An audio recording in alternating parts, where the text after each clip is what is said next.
शंकर जी पार्वती जी से कहते हैं कमलाने, अब मैं अष्टोत्तर शतनाम का वर्णन करता हूँ, सुनो। जिसके प्रसाद अर्थात पाठ या श्रवण मात्र से परम साध्वी भगवती दुर्गा प्रसन्न हो जाती हैं। ओम सती साध्वी भवप्रीता अर्थात भगवान शिव पर प्रीति रखने वाली, भवानी भवमोचनी अर्थात संसार बंधन से मुक्त करने वाली, आर्या दुर्गा, जया आद्या, त्रिनेत्रा शूलधारिणी, पिनाकधारिणी, चित्रा चंड घंटा अर्थात प्रचंड स्वर से घंटानाद करने वाली, महातपा अर्थात भारी तपस्या करने वाली, मन अर्थात मनन शक्ति, बुद्धि बोध शक्ति, अहंकारा अर्थात अहंता का आश्रय, चित्तरूपा, चिता चिति अर्थात चेतना, सर्वमंत्रमी सत्ता अर्थात सत्स्वरूपा,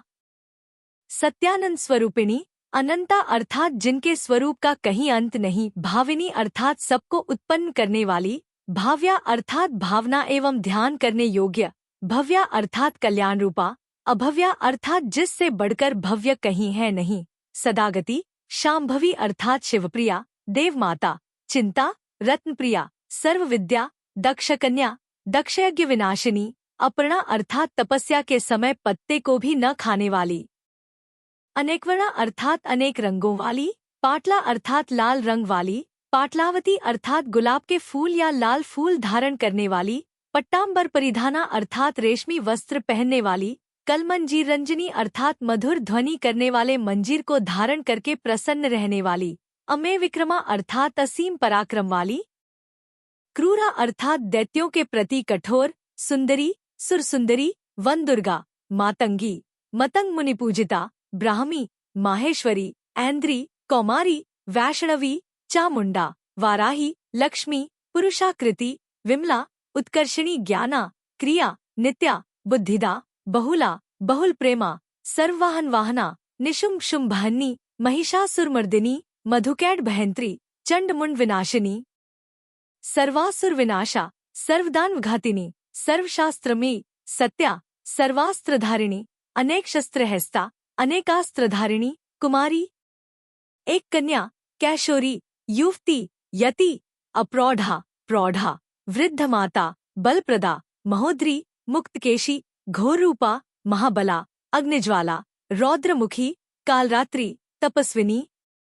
नारायणी, भद्रकाली, विष्णुमाया, जलोदरी, शिवदूती, कराली, अनंता अर्थात विनाशरहिता, परमेश्वरी, कात्यायनी, सावित्री, प्रत्यक्षा, ब्रह्मवादिनी।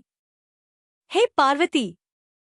जो प्रतिदिन दुर्गा जी के इस अष्टोत्तर शतनाम का पाठ करता है, उसके लिए तीनों लोकों में कुछ भी असाध्य नहीं है। वह धन, धान्य, पुत्र, स्त्री, घोड़ा, हाथी, धर्म आदि 4 पुरुषार्थ तथा अंत में सनातन मुक्ति भी प्राप्त कर लेता है। कुमारी का पूजन और देवी सुरेश्वरी का ध्यान करके पराभक्ति के साथ उनका पूजन करे, फिर अष्टोत्तर शतनाम का पाठ आरंभ करे। देवी जो ऐसा करता है उसे सब श्रेष्ठ देवताओं से भी सिद्धि प्राप्त होती है। राजा उसके दास हो जाते हैं। वह राज्य लक्ष्मी को प्राप्त कर लेता है। गोरोचन, लाक्षा, कुमकुम, सिंदूर, कपूर, घी अथवा दूध, चीनी और मधु इन वस्तुओं को एकत्र करके इनसे विधिपूर्वक यंत्र लिखकर जो विधिज्ञ पुरुष सदा उस यंत्र को धारण करता है, वह शिव के तुल्य मोक्षरूप हो जाता है।